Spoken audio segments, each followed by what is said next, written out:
My twin brother had an affair with my girlfriend, which led to me being kicked out of my home at the age of 17. Now, after 8 years of feeling abandoned, my family is reaching out to me again because I'm included in my grandfather's will. This Christmas, they've invited me, my wife, who is 27, and our 1-year-old daughter to celebrate together. After receiving mixed advice from my friends, one suggested I share my story online to see what strangers on the internet might think. My mother, who is 52, and my father, who is 54, have 4 children. I'm the youngest at 25. My siblings, whom I'll refer to as false names, are Michael, who is 31, Sarah, who is 28, and my twin brother, Casey, who is also 25. From a young age, I felt like the black sheep of the family. It was clear to me that my family was filled with athletes. My father excelled in basketball at a Division II school, while my mother was a volleyball player. Michael played soccer, Sarah was into softball, and Casey was a standout running back on the football team. I, on the other hand, never had much interest in those sports. I preferred archery, which my family dismissed as a wimpy sport. My parents were always more focused on my siblings and rarely attended my events. I often had to plead with them to come to my tournaments. Between the ages of 14 and 16, I participated in around 20 tournaments, but my parents only made it to one. They never neglected me in a physical sense, but they were emotionally unavailable, especially compared to my siblings. As a teenager, I resented that. Whenever I tried to express my feelings, they labeled me as an attention seeker. However, that wasn't the reason for my estrangement from the family.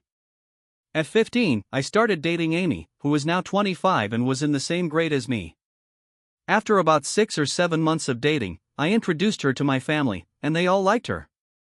I was young, but I could envision a future with her. Almost 2 years later, I learned from one of Amy's ex-friends that she had been cheating on me for several months. I didn't know who the guy was at the time, but when I confronted her, she revealed that it was my twin brother. She told me that while she loved me initially, her feelings for my brother had taken precedence. That same day, I confronted Casey at home, and in a fit of rage, I punched him, knocking him out. I realized afterward that I shouldn't have reacted that way, but years of pent-up frustration toward him and the rest of my family boiled over. To avoid my family pressing charges against me, since I could have faced prosecution as an adult, I was sent to live with my paternal aunt, who was 48 and had been estranged from the family. She lived about 2 hours away in another city. Since that day, I've had no contact with my family. Initially, it was tough, but with the support of my aunt and her husband, who is also 48, I eventually moved past my longing for a relationship with them. I transferred to a different high school, went to university in my aunt's town, and graduated as an electrical engineer. Eventually, I met my wife and married her. I thought about inviting my family to the wedding but ultimately decided against it to avoid any potential drama. My wife and I then bought a house about an hour away from my aunt, and we welcomed our daughter a year ago. Just a week ago, my parents sent me a message on Facebook, expressing a desire to reunite over Christmas at their home. I told them I would think about it, mentioning that I might have other plans but would get back to them soon. Shortly after, both Michael and Sarah sent me friend requests, which struck me as odd. My wife suggested that if I decided to go, she and our daughter would spend Christmas with her father to avoid unnecessary stress, especially since she is 2 months pregnant. I agreed with her. Now, I'm left wondering whether I should attempt to reconcile with my family. I'm torn. On one hand, they might genuinely feel remorse for what they did and want to apologize. On the other hand, if I go, they might expect me to apologize to Casey, which I'm not willing to do. Any advice would be greatly appreciated. Update 1. Hello, everyone. It's been a challenging 2 weeks, and I want to thank you all for your support and advice. This is going to be a lengthy update. I meant to post sooner, but life got in the way. 2 days after Christmas, my wife started experiencing severe abdominal pain and couldn't stand on her own. I was curious to find out why my family had reached out to me after all these years.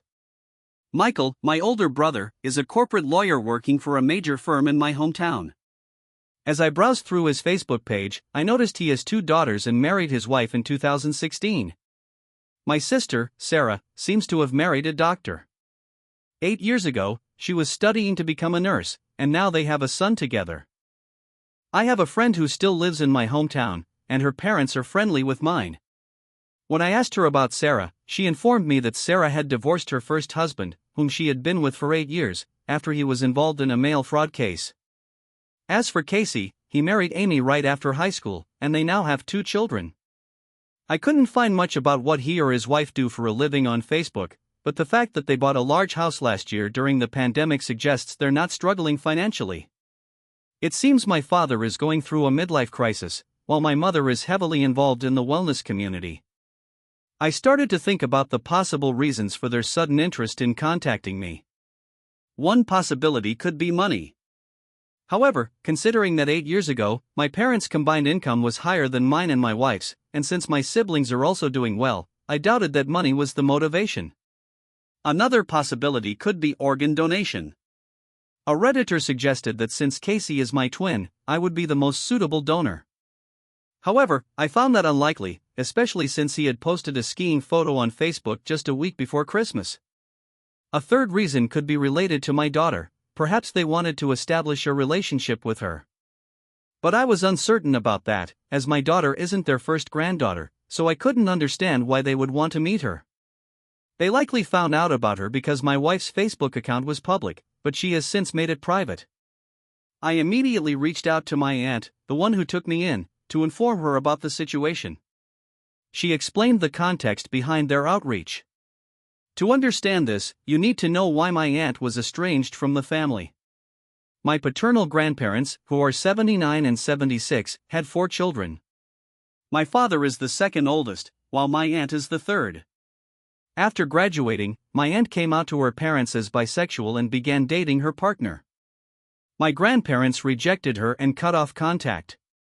However, about 4 years ago, my grandfather started to reach out. Just a month ago, he asked my aunt about me, what I was doing, whether I was married, and if I had children. My aunt confronted him, expressing her anger that he wanted to know about me after he had defended Casey's actions. That's when everything shifted.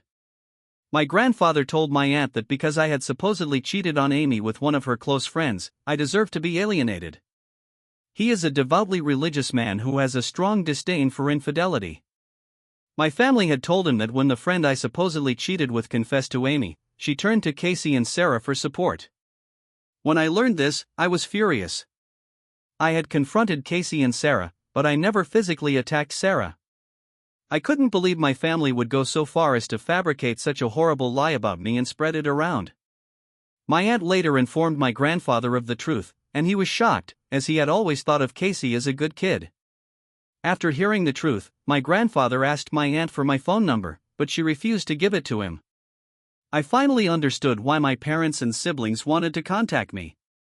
My grandfather had told them that if they didn't apologize to me and invite me to the family Christmas dinner, they would be cut out of his will. For context, he is a multimillionaire.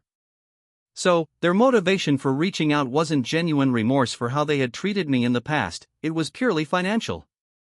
What a greedy bunch of people. After learning this from my aunt, I decided to block them all. Why should I respond to them now? They're all dead to me.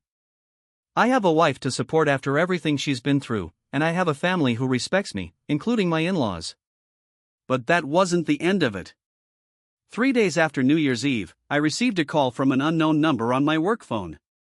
Given my job, I'm used to receiving calls from unknown numbers, so I answered it. To my surprise, it was my grandfather's voice. He must have found my number on my company's website. He apologized for not reaching out to me over the past 8 years and expressed regret for missing significant events in my life, like my graduation, wedding, and the birth of my daughter. The way the call unfolded made me think that perhaps I could build a relationship with my grandfather. However, he quickly said something that infuriated me. He expressed disappointment that my daughter hadn't taken the family name. To provide some context, when I married my wife, we faced the question of what last name to use as a couple. Due to legal reasons, I couldn't change my last name to hers, but we agreed that all our future children would carry her surname. At that moment, I lost my temper. I called him a senile old man and hurled other harsh words at him, telling him never to contact me again. The audacity of this man to say such a thing after everything I had endured was intolerable. He would not use the inheritance from the will to control me. Even if I did receive the money, I planned to donate it to a local charity. However, given his history of making empty promises, I doubted that would ever happen. These past 2 weeks have been incredibly challenging for me, but I am determined to push through. My wife has made her Facebook account private, and her family has done the same. I have no idea what they might do to try to reach me. They might even hire a private investigator to find me. I suspect they don't know where I live, but you can never be too sure. I've considered getting a restraining order, but with lawyers in the family, that could prove difficult. I didn't have much time to respond to the questions in my previous post, but I'll do my best to answer any inquiries over the next day or two. After that, I plan to take a break from Reddit for a while. Thank you all for your suggestions and well wishes for the new year. Now, let's move on to the second part of my story. My ex-girlfriend left me and our daughter for another man 10 years ago, but she has returned, eager to rekindle our family after experiencing a personal crisis and realizing she has no one left in her life. My story began 16 years ago when I met Lucy. She was an incredible girl, intelligent, beautiful, and funny. She was the best person I had ever met. I felt incredibly lucky when we started dating, and after a year, we welcomed a baby. I was living the dream, cohabiting with my fiancé, raising our young child, and enjoying a happy family life. I adored Lucy, and after several years, we were finally preparing to get married. Our daughter was especially excited about the wedding because she was going to be the flower girl. Everything seemed perfect until one day, while I was on my way home, a man approached me and asked if he could speak with me. At first, I thought he was trying to sell me something, but then he mentioned Lucy.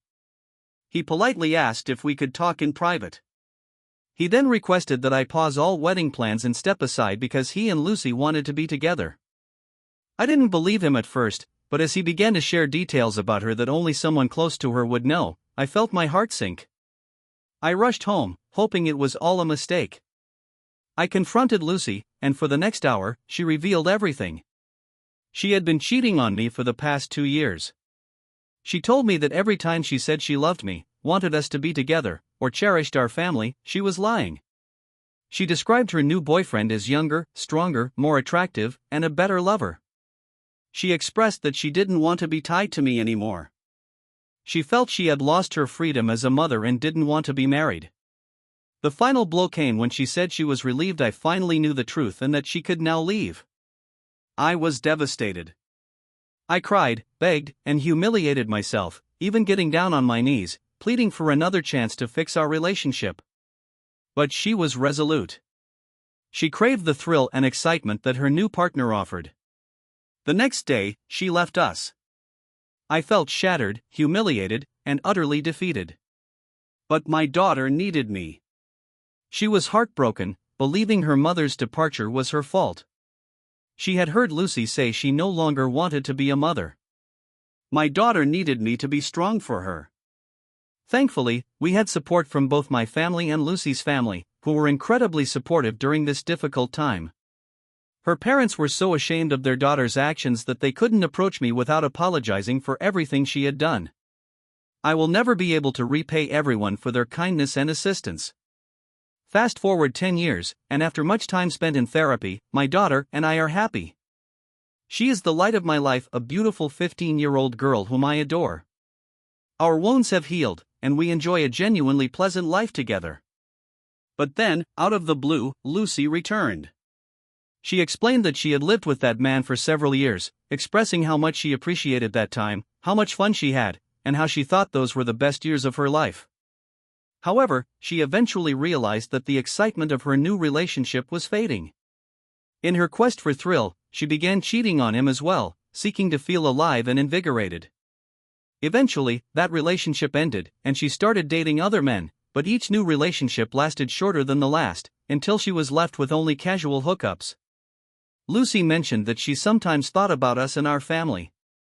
She claimed she had been too proud to admit her mistakes until last year when she contracted a serious illness. The experience hit her hard, making her feel as though she might die, and it forced her to confront her loneliness and the foolishness of her past decisions. After all that, she said she regretted what she had done and declared, "Now I'm ready to marry you and be the family we always intended to be." When she finished speaking, I asked her to leave so I could think things over. She agreed, saying she would return the next day. For years, I had wished for her return, and now it was happening, but it didn't feel right. Since then, she had been visiting us almost daily, eager to reminisce about the best times in our relationship and how we could reunite as a happy family. I sought advice from my family and friends. Most warned me that taking her back would be the worst mistake of my life, while a few suggested I give her another chance. It took me a long time to heal from the past, and I had only just begun to form new relationships. I didn't want to risk everything I had built with my daughter. One night, my daughter and I had a long discussion about the situation. I strived to involve her in every aspect of our lives, and this issue was particularly important to her because it concerned her mother. Sometimes, she surprises me with her wisdom and maturity. She asked me, "Can you really love someone who has hurt us so much?" That was all I needed to hear. I would never forgive myself if I allowed Lucy to hurt my daughter again. I told Lucy that if she wanted to be part of our lives or have a relationship with our daughter, I was open to that, but only if it was genuine. I made it clear that we wouldn't be getting back together. Lucy insisted that she would make me fall in love with her again and that she wouldn't give up. Update 2. I didn't expect such a large response, so thank you to everyone for your feedback and advice. I appreciate those who helped me realize that I still have unresolved issues with my ex and that I'm not over her. I'm grateful to those who warned me about the dangers of reintroducing her into our lives. I recognize my flaws, but I will not allow her to hurt my daughter again. So, rest assured, I'm not going back to her. Since my last post, Lucy has been insistent on meeting. She wanted to talk, so I decided to have one final conversation with her to set my boundaries. We met in a public place, and the conversation was long and difficult. I wanted her to be honest, so I told her that if I caught her lying, I would leave. I asked her if she was truly sorry or if we were just her last option. Did she genuinely love us, or were we merely a consolation prize? Did she come back out of love, or because she couldn't find another man? She couldn't answer any of my questions. Instead, she kept saying things like, "It's not like that. You have to understand me. I'm not like this anymore." She insisted that I give her another chance and that we could be together again. Throughout the conversation, she never mentioned our daughter until I brought her up. When I tried to end the discussion, she grabbed my hand and, as some of you warned me she might, attempted to seduce me. She pulled down her top, revealing her cleavage, and said, "We can find a place, and I'll do whatever you want." I didn't recognize the woman in front of me. She was not the amazing girl I had once known, nor was she the mother of my daughter. I had no idea who she was, but she wasn't my Lucy. I told her to let me go, that we were done, and to leave me and my child alone. We had a wonderful life without her. Suddenly, she became enraged, insisting that I couldn't leave her, that it wasn't my choice, and that she had nothing else. Then she said something that triggered me, "You can't take my daughter away from me."